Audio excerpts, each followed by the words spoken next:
On my birthday, I found receipts showing my wife rented an apartment without telling me. When I asked her, everything she'd hidden came out. I didn't know what to say. My name's Alex, I'm 35, and I've been married to Lisa for 8 years. For the most part, things felt steady between us. We had routines, shared jokes, and our own quiet ways of handling life. But over the past few months, Lisa started staying late at work more often. She'd get these phone calls she'd take in another room, looking tense. I told myself it was just stress, maybe something at work she didn't want to share. I didn't want to believe otherwise.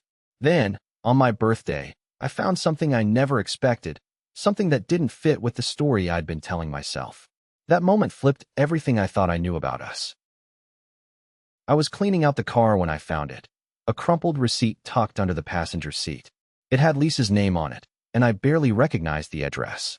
It wasn't one I'd heard her mention before. My hands froze for a moment, the paper feeling heavier than it should. I stared at it, trying to convince myself it was nothing important. But I knew it wasn't. The receipt was for an apartment rental, and the date was recent, just a few days ago. I pulled out my phone and typed the address into Google Maps. It popped up instantly. The place looked normal enough in the pictures, nothing flashy or strange. But the fact that Lisa had been there, renting it, and not telling me, that hit me harder than I expected. I sat in the car, heart pounding, feeling a mix of confusion and something like dread. I kept scrolling through the photos online, trying to find clues. Why would she need another apartment? We lived together. We had plans. I thought we were okay. The more I thought about it, the more questions flooded in. Was she planning to leave? Was she hiding something from me? I wanted to believe it was a mistake, or maybe some kind of misunderstanding. But the receipt was clear.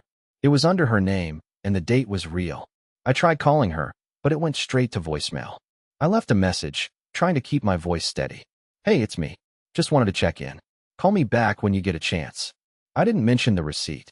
I wasn't ready for that conversation yet. Minutes passed. I sat there, the silence around me growing heavier. I kept glancing at the receipt, tracing the edges with my finger. I felt a knot in my stomach that wouldn't go away. It wasn't just about the apartment. It was what it meant. That she could do something like this without telling me. I thought about the last few weeks. Had I missed signs? Little changes in her behavior or mood. She had been distant lately, but I told myself it was stress from work. I didn't want to believe there was more to it. I debated driving over to the address. Maybe I could see something from the outside. But I hesitated. What if she wasn't there? What if she was with someone else? The thought made my chest tighten. Instead, I sat back and tried to breathe. I told myself I needed to talk to her first. I needed answers before jumping to conclusions. But the fear stayed with me. Fear of what I might hear, what I might see. I kept replaying the moment I found the receipt. How easy it was to miss if I hadn't been cleaning that day. It felt like a trap I walked into without knowing. I wondered how long she'd had that apartment. Was this a recent thing, or had it been going on for a while? My phone buzzed. A text from Lisa popped up. It just said, "Can we talk later?"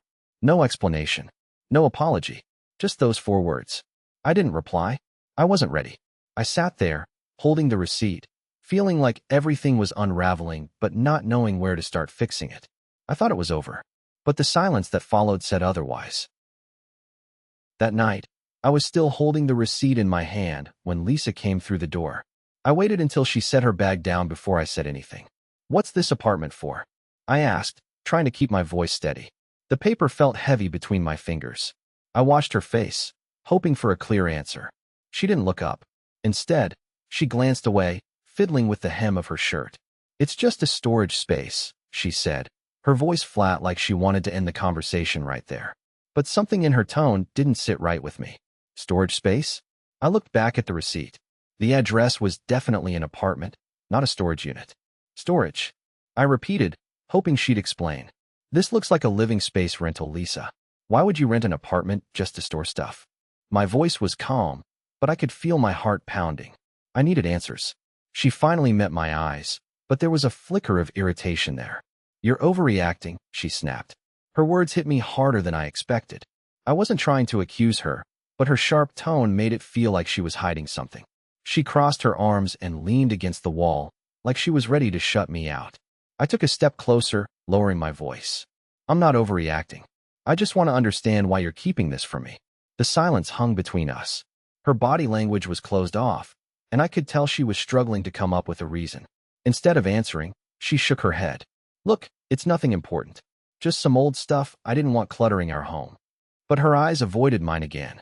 That made me even more suspicious. If it was really nothing, why not be straightforward? I tried to keep my frustration in check. Why didn't you tell me about it earlier? We share everything. Why keep this secret? Her silence was louder than any reply. The way she avoided my gaze made me feel small, like I was the one in the wrong for asking. She sighed and ran a hand through her hair. I just didn't think it was a big deal, she said quietly. I didn't want to cause a fight. But here we were, arguing anyway. The more I pressed, the more she retreated. I felt my anger rising, but I held it back. Not telling me feels like you don't trust me, I said honestly. That hurts. She looked down, and for a moment, I thought she might say something real. But instead, she just shook her head again. Maybe you're just paranoid, she muttered, avoiding the question. It was like she was building a wall between us. I could see the frustration in her eyes, but also something else. Fear? Guilt? I wasn't sure. I wanted to believe her, to trust that this was just a misunderstanding. But her evasive answers only made the shadows in my mind grow darker. I felt like I was chasing a ghost, and every step closer revealed more questions than answers. The room felt colder, even though it was the middle of summer. She stood there, arms folded, waiting for me to drop it. But I couldn't. Not until she told me the truth. So what are you hiding, Lisa? I asked quietly. Because this isn't just about storage. Her jaw tightened, and she looked away again. The silence stretched out, thick and heavy. I wanted to push further, but I also didn't want to break whatever fragile connection was left between us. I took a deep breath and stepped back, lowering the receipt to the floor. We need to talk about this, I said. When you're ready. She nodded, but didn't say a word. I could tell this wasn't over. The look in her eyes told me she was holding something back, something big. I thought I had caught her in a lie, but now I wasn't even sure what the truth was. The room stayed quiet except for the clock ticking on the wall. I thought it was just a small fight, but the silence that followed said otherwise. I sat across from Lisa in the kitchen, my hands gripping the edge of the table like I could hold myself together that way. She'd been quiet all evening, and I knew this wasn't going to be easy. The air felt heavy, and I tried to keep my voice steady when I finally asked, "Is there something you need to tell me?" She looked down, and for a moment, I thought she might just keep quiet. But then she sighed deeply, and the words came out fast, almost like she was trying to get it over with. "Okay, I'm seeing someone else," she said. It was like someone punched the air out of me. I blinked, trying to make sense of what she'd just said. "What do you mean? Someone else?" My voice cracked even though I didn't want it to. Lisa nodded, her eyes locked on the floor. Then she looked up, and that's when she dropped the real bomb. "It's not a man, Alex. It's a woman. Her name is Mel." I stared at her, my brain scrambling to catch up. A woman? That wasn't what I expected. I'd imagined some guy, someone I could hate or blame. But this? It threw me off balance. I wanted to ask 100 questions, but all I could manage was, "You love her?" She nodded again, and her voice was soft, almost fragile. "Yeah, I do. I love her." I felt like the ground was slipping beneath me. It wasn't just the fact she had been with someone else. It was that she'd never told me the truth about who she was. We'd built our life on assumptions, on what I thought I knew. For a moment, neither of us said anything. The silence stretched, louder than any words could be. I wanted to say something, anything, but my mind was clouded with disbelief. I kept thinking about all the times we were close, and yet she'd been holding this secret. I leaned back in my chair and ran my fingers through my hair, trying to steady my breathing. "Why didn't you tell me before?" I finally asked. "Why hide this?" She looked at me, tears in her eyes. "I was scared, Alex. Scared of losing you. Scared of what it would mean for us. But I can't keep pretending anymore." Her honesty hit me in a way I didn't expect. I felt angry, yes, but there was also something else, something like sadness, or maybe regret. I realized I didn't really know her as well as I thought. I swallowed hard, trying to keep the storm inside from spilling out. "So what now? What do we do?" Lisa's voice was barely a whisper. "I don't know. I just needed you to know the truth. That's all. I wanted to say it was over, that I could walk away from this." But when I looked at her, I saw someone who was scared, too. Not just of me, but of what she was facing inside herself. I sat there, feeling the space between us grow wider, but also somehow more real. The life I thought we had was shifting beneath my feet, and I didn't know if I could hold on. "I need some time," I said finally. I I don't know how to process this right now. She nodded, tears falling now, and I felt a strange mix of relief and sadness. The truth was out, but it didn't make things easier. If anything, it made everything more complicated. I thought it was over, but the silence that followed said otherwise. I stood in the hallway for a long moment after I found the messages. The words didn't make sense at first. I just kept staring at my phone, unable to believe what I was seeing. Then, without thinking much, I grabbed my keys and jacket. I needed to get out of the house, away from everything, away from him. My hands were shaking when I dialed Emily's number. It rang a few times before she picked up. "Hey," she said, sounding tired. I didn't say anything at first. I just swallowed hard and finally managed. "Emily, I need to stay with you." Like now. My voice cracked, and I could hear myself barely holding it together. There was silence on the other end. Then she said, "Are you okay? What's going on?" I didn't answer right away. I just told her, "I'll explain when I get there." She didn't push. She just said, "Okay, I'm here. Come over." That was enough. I went back inside to pack a bag, moving almost on autopilot. I grabbed some clothes, toiletries, my charger, things I thought I'd need for at least a few nights. Every movement felt heavy, like I was carrying more than just my stuff. I kept glancing at the door, thinking about what I was leaving behind, what I was running from. I couldn't stop thinking about the messages, the way his words didn't match what I thought I knew. It wasn't just a one-time thing. It was a pattern hidden in plain sight. I kept wondering how long it had been going on, how much he had been lying to me. The thought twisted in my chest. I sat down for a moment on the edge of the bed, my bag half packed.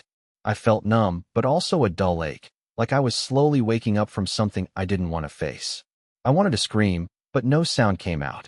Instead, I just stared at the floor, trying to figure out what to do next. I knew I couldn't just leave it like this. I had to find out how deep this betrayal went. What else was he hiding? Who else knew? The questions kept piling up, and I didn't have any answers yet. But I couldn't stay here pretending everything was fine. I grabbed my phone again to call Emily back and tell her I was ready to leave. But before I could hit the call button, I froze. My thumb hovered over the screen. Part of me wanted to just disappear from all of this. Another part wanted to dig deeper, to get to the truth no matter how much it hurt. I took a deep breath and finally pressed the call button. Emily answered quickly, her voice steady and calm. "I'm ready," I said quietly. She told me she'd be waiting and to be safe. I hung up and grabbed my bag. Walking out the door, I didn't look back. The silence in the house was heavier than I expected. It felt like it was watching me leave, like it knew I was running from something I couldn't fix. I told myself I'd figure it out soon. I had to. I got into my car and started the engine. The road ahead felt open but uncertain. I didn't know what I'd find when I talked to Emily. I didn't know what else would come out. But I knew one thing. I couldn't stay in that house anymore, not until I had some answers. As I drove away, the quiet settled around me again. I thought maybe the hardest part was over, but the silence that followed said otherwise. I was sitting on Emily's couch, trying to make sense of everything she had just told me. It wasn't just some random slip or a one-night thing. Lisa had been seeing Mel for 2 years. 2 years. Right from when we were renovating our home. I kept repeating that in my head, like if I said it enough times, it would stop feeling real. Emily's voice was low, almost hesitant. I always thought something was off, you know? Lisa missing family dinners, not answering calls for days. She looked at me like she was waiting for me to say something that would make it all less painful. But I couldn't. I just nodded. I remember feeling my chest tighten, like someone had shoved a heavy weight down there. I wanted to ask why, what for, anything. But no words came out. It was like the air had been pulled out of the room. Emily went quiet, and I stared at the floor, trying not to lose it. She said, I didn't want to believe it. I kept thinking maybe she was just stressed or overwhelmed. But then I saw the texts, and it made sense why she'd disappear for hours. She showed me a message from Lisa's phone, the kind of message you don't want to see from someone you trusted. It wasn't just casual chatting. It was full of plans, jokes, and things only people close to each other say. I felt sick. Lisa had been living this double life right under my nose. I kept thinking about all the times she said she was out with friends or working late. But it was Mel. The same Mel we invited over during the renovation. The same Mel who helped us with the floors and plumbing. The same Mel I always thought was just a friendly guy. Emily looked away. I didn't tell you sooner because I didn't want to hurt you. And I wasn't even sure if it was true at first. Her voice cracked a little. But now, I think she was hiding it from everyone. Even for me. I swallowed hard. It was like the ground I stood on had shifted. I thought I knew Lisa, but maybe I never did. She had been sneaking around, lying, and hiding a big part of her life. And for what? I didn't know. I didn't know if it was love, escape, or something else. I asked Emily, "Did you ever confront her?" She shook her head. No. I was scared of what she might say. Or maybe I wasn't ready to lose her. She gave me a sad smile, the kind that tries to hide hurt but fails. I reached for my phone, but stopped. I didn't want to call Lisa. Not yet. Not without knowing more. Instead, I sat there, feeling numb and angry all at once. How could she keep this from me for so long? How could she let me live in a lie? Emily broke the silence again. I don't know what you're going to do.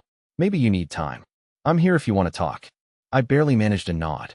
I didn't want to be alone, but I wasn't ready to face Lisa either. The clock ticked on, and the room felt colder.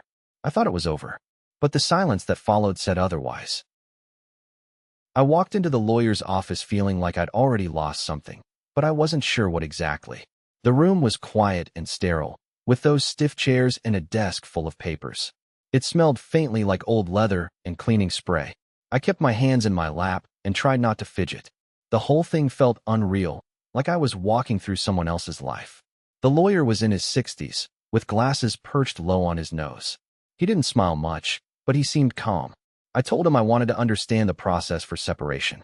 I wasn't ready to say divorce out loud, but it was there, hanging between us.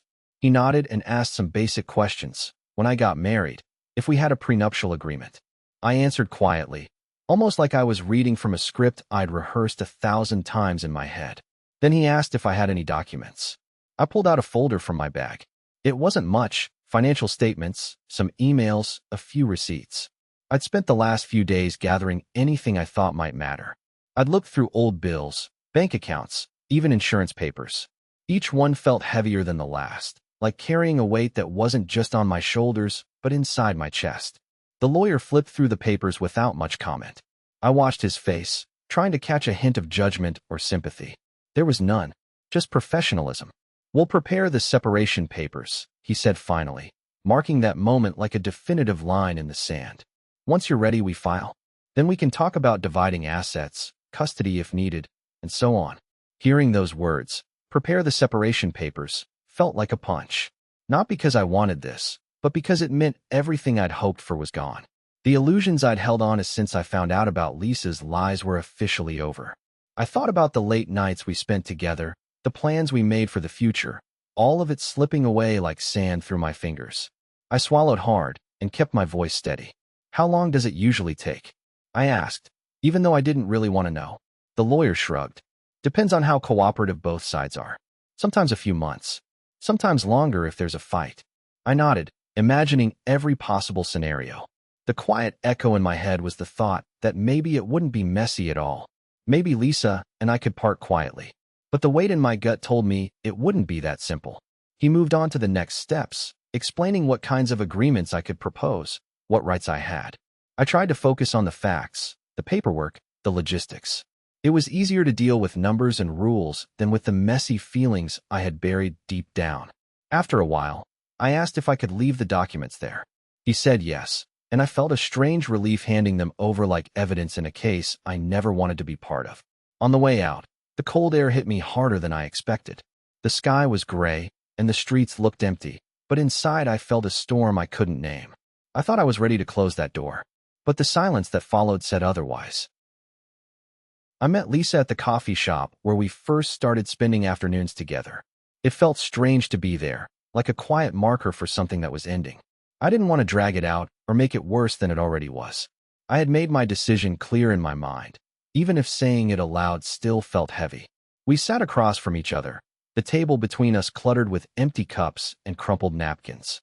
I looked at her face, trying to find the right words. "Finally," I said, "I'm moving forward with the separation." My voice was steady but quiet, like I was trying to protect us both from the weight of those words. Lisa's eyes didn't flash with anger or surprise. Instead, there was this slow sinking feeling in her expression. She looked down for a moment, then back up at me with that kind of regret that doesn't need to be spoken.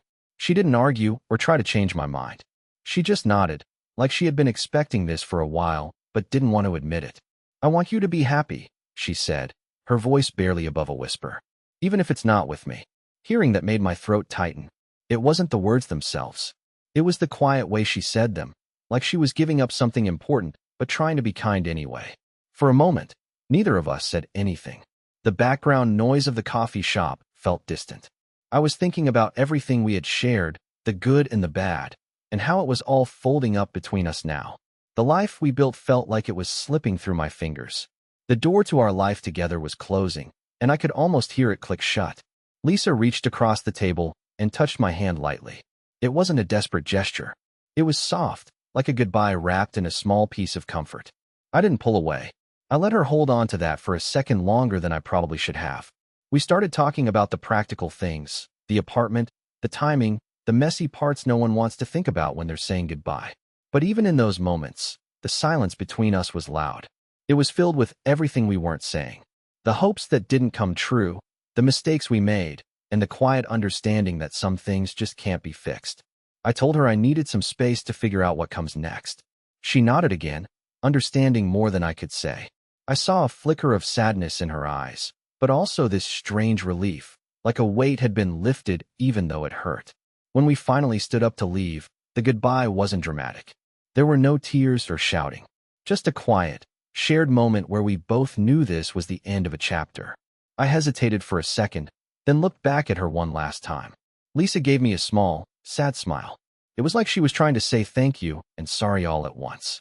I walked out of the coffee shop feeling the air shift around me. The future was uncertain, but the past was clear now. I thought it was over, but the silence that followed said otherwise. I moved into a small apartment across town about a month ago. It's nothing fancy, just enough space for me to exist without feeling crushed. The walls are bare, and the furniture is mostly hand-me-downs or cheap finds. I'm still unpacking boxes, but I don't rush it. There's this quiet in the place that's different from our home. It's not heavy. It's just empty. We filed for separation 3 weeks back. Lisa's with Mel now. I haven't seen her since the papers were signed. We talk, but only when necessary. Mostly it's about things that can't wait, like bills or our dog. Even those conversations feel strained. I keep them short. She doesn't ask how I'm doing, and I don't volunteer. Maybe we're both protecting what's left of ourselves, or maybe we just don't know what to say anymore. My days have become a routine I didn't expect to have. I wake up, make coffee, and try to figure out what the next step is. Sometimes I walk the dog longer than usual, just to avoid sitting alone with my thoughts. Other times I stare at the ceiling, wondering if I'll ever trust myself again.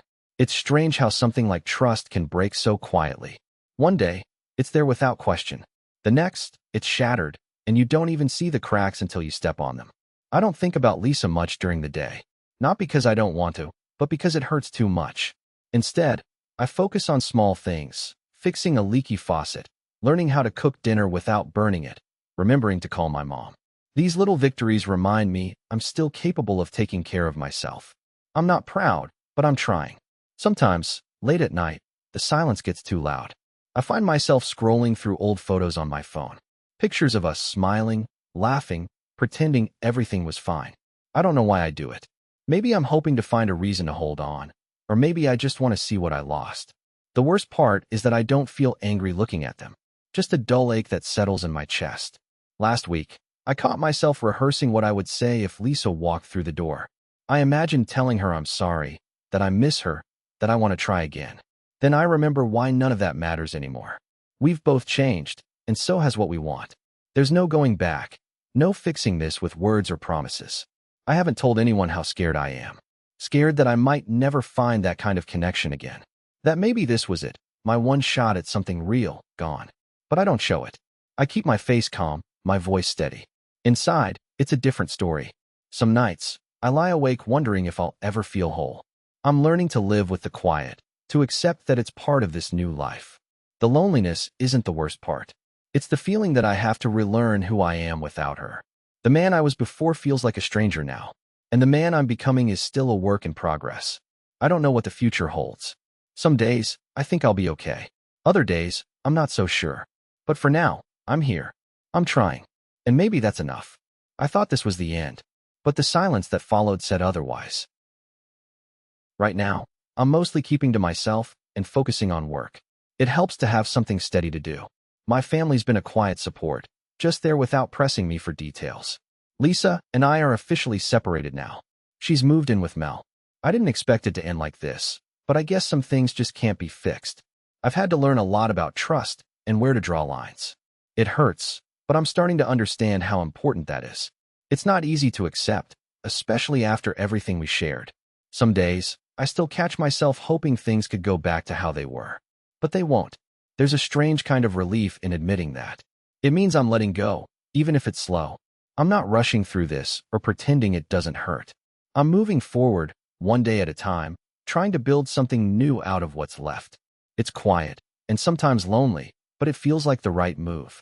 I thought losing her meant losing myself too. But I'm starting to find pieces of me again. Not the same person I was before, but someone who can handle this. The heartbreak is still there, but it's softer now, like a scar that's healing. And that's enough for now.